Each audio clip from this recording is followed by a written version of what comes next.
14 වන ගාථා රත්නය. යත්ථාගාරං සුච්ඡන්තං උත්තේන සමති විඤ්ඡති එවං සුභාවිතං චිත්තං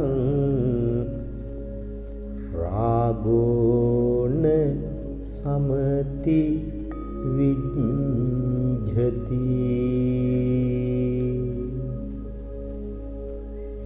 මනා ලෙස සෙවිලි කළ ගෙය වැස්සෙන් නොතෙමෙන්නේ යම්සේද එසේම සමත විදර්ශනා භාවනා වැඩූ තැනැත්තාගේ සිත රාග නැමැති කෙලෙස් වැස්සෙන් නොතෙමි සුරක්ෂිත වන්නේය.